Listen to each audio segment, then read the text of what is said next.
तो इस तरह से पापा आ गए और मतलब सारे आए, मेरे मम्मी-पापा, मेरे भाई और भाभी, है ना? तो मेरे मामू के घर चले गए वो। बढ़िया रहा सब कुछ। लंच-वंच किया उन्होंने शाम को, है ना? मेरे पास आना था। तो मुझे भी उन्होंने, मेरे पापा ने बोला कि हम लोग आएँगे तो ज़्यादा देर नहीं बैठेंगे, बस 10-15 मिनट बैठ के ना, वो भी इसलिए मतलब मेरे पास आए वो, क्योंकि हम लोग पास में थे ना, मेरे मामू का घर हम लोगों के घर से पास में ही है। तो वो इसलिए आए कि डेज़ी से मिलना है हमें। तो 10-15 मिनट उन्होंने बोला मैं बैठूँगा, ज़्यादा देर मतलब हमें फ़ोर्स मत करना रहने के लिए, तो तेरे बस स्पेशल आएँगे हम लोग। मैंने बोला चलो ठीक है, आप आओ तो सही, कोई बात नहीं। तो आ गए पापा। रात आप बोलो 7 साढ़े 7 की बात है शाम को, है ना? तो इस तरह से हम लोग शाम को बैठे हुए थे और पापा ने हमें बताया कि मुझे ना कफ़ बहुत ही ज़्यादा हो रही है। लॉन्ग टर्म थी वैसे कफ़ उनकी 2-3 साल से, लेकिन अब जो है ना वो ज़्यादा दिक्कत दे रही थी उनको। तो हम लोगों ने बोला कि आप ऐसा करो, हम कल आपका ना सुबह स्कैन करवाते हैं, एडवांस्ड वाला जो स्कैन होता है ना वो करवा लेते हैं, क्योंकि हमने एक नॉर्मल जो एक्सरे होता है ना वो भी करवा के देख लिया था, सीटी भी करा के देख लिया था। तो एक एडवांस में होता है एचएससीटी लंग्स का, तो वो करवाना था। और यहाँ मतलब हिमाचल में जो मेरा घर है ना वहाँ पे नहीं होता वो टेस्ट, और यहीं पंजाब में वो टेस्ट मतलब अवेलेबल था। तो पापा को बोला कि आप यहाँ पे करवा लो। लगता है नितेश आ गए हैं, तो मैं आपसे फिर थोड़ी देर में ही बात करूँगी। Good morning everyone, welcome back. और ये ब्लॉग कंटिन्यू हो रहा है कल शाम से, और ये है नेक्स्ट डे। कल शाम मैं ब्लॉग शूट नहीं कर पाई थी पूरा, क्योंकि नितेश फिर आ गए थे और उसके बाद एकदम से उन्होंने मुझे आके बोला कि आज सैटरडे है तो डिनर करने चलते हैं बाहर। और हम लोग इस तरह से बाहर घूमने फिरने चले गए रात को, तो लेट हो गए थे, इसलिए फिर मैं ब्लॉग कंटिन्यू नहीं कर पाई। तो मैं आपको बात बता रही थी कि क्या हुआ था इंसिडेंट, वो जिसने हम लोगों को तोड़ के रख दिया था कुछ टाइम के लिए। तो इस तरह से मैंने आपको बताया कि उस दिन पापा ने टेस्ट वगैरह करवाए, तो हुआ क्या था, पापा को कफ़ बड़े लॉन्ग टर्म से चल रही थी, और उस शाम से कफ़ बहुत ही ज़्यादा होने लगी थी उनको। और उन्होंने पहले भी स्कैन वगैरह करवाए थे, तो उन स्कैन्स में कुछ आया नहीं था। तो जो एडवांस्ड वाले टेस्ट होते हैं वो हम लोगों ने सोचा कि करवा देते हैं पापा के। और नेक्स्ट मॉर्निंग पापा का जो एडवांस्ड टेस्ट होता है वो हम लोगों ने करवाया, स्कैनिंग हुई सारी। तो उसमें थोड़ा बहुत इन्फेक्शन आया, और हम लोगों को भी डाउट मतलब क्लियर हो गया कि ठीक है, इसकी वजह से पापा को कफ़ आ रही है लॉन्ग टर्म से। डॉक्टर ने प्रिस्क्राइब किया जो भी कफ़ की मतलब मेडिसिन चलनी थी पापा की, वो सब लिए हम लोगों ने। इनफैक्ट 1 महीने की जो मेडिसिन थी ना इकट्ठी ले ली पापा ने, कि बार बार मतलब क्यों जाना चक्कर लगाना, जब 1 महीने की हमने खानी है मेडिसिन तो 1 महीने की ले लेते हैं। तो 1 मंथ की मेडिसिन लेके पापा घर चले गए ना। तो सब कुछ ठीक रहा, और उसके नेक्स्ट डे भी कोई दिक्कत, कोई कोई मतलब कोई उनको प्रॉब्लम नहीं थी, बस कफ की प्रॉब्लम हो रही थी, वो भी सॉर्ट आउट हो गई कि ठीक है इसमें से थोड़ा बहुत इन्फेक्शन है। उसकी मेडिसिन स्टार्ट हो गई, और उसके बाद एक दिन निकला आराम से, बढ़िया निकला, सब कुछ ठीक था।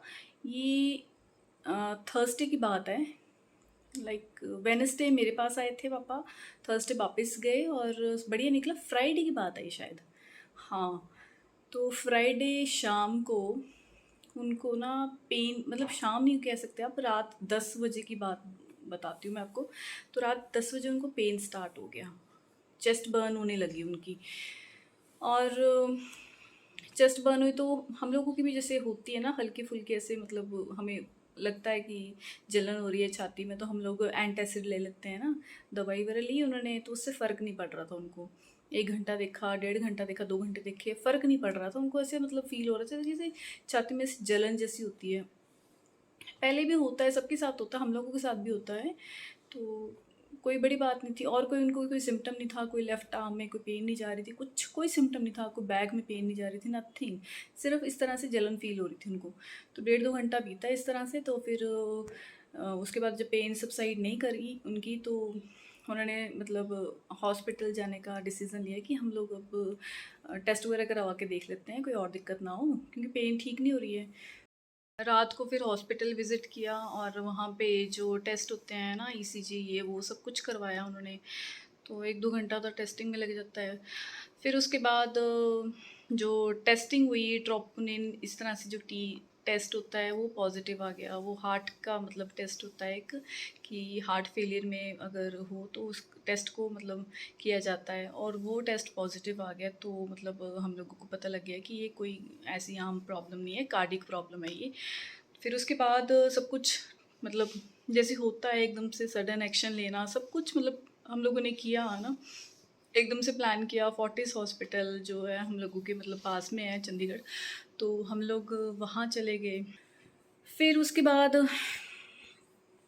वहाँ चले गए फोर्टिस हॉस्पिटल, तो नेक्स्ट डे मतलब जो भी था वहाँ पे जाके सारा कुछ मतलब चला। और ये जो है ना, मैं आपको शॉर्ट में बताती हूँ, 10-15 दिन जो निकले ना, वो मेरे पापा के बड़े क्रिटिकल मतलब सिचुएशन में चले गए थे मेरे पापा। और हम लोगों के मतलब आगे सब अंधेरा ही अंधेरा था। हम लोगों को कोई भी मतलब उम्मीद की जो किरण होती है ना, वो दिख नहीं रही थी हम लोगों को। इतना हम लोग निराश हो गए थे।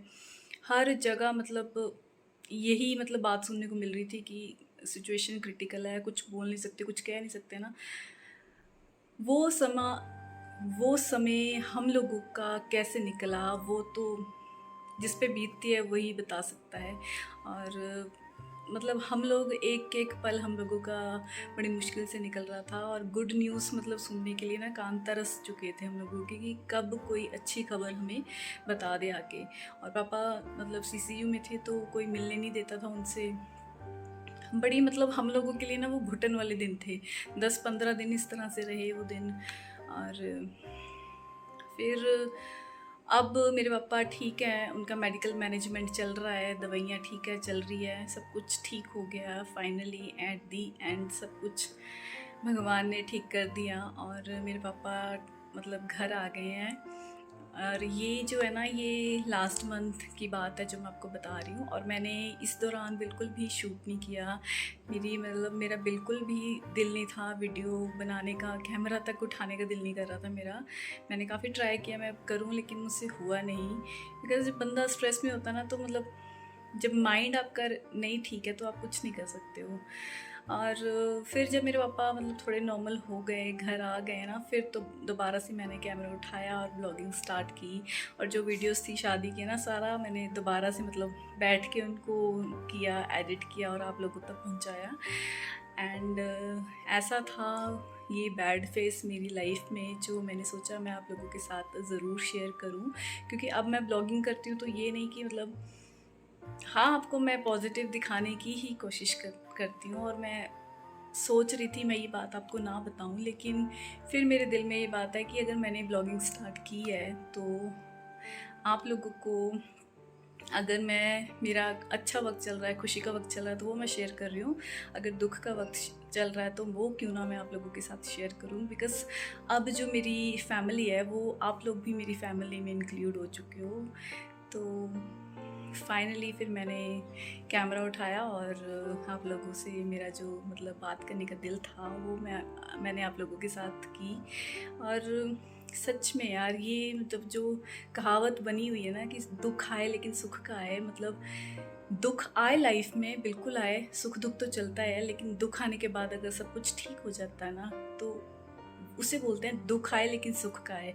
एंड में सब कुछ ठीक हो जाए तो सब कुछ ठीक है, बंदा भूल जाता है ना दुख को। बाकी सुख दुख तो लाइफ में चलता ही है, इंसान टूट जाता है, बिल्कुल टूट जाता है, नो डाउट।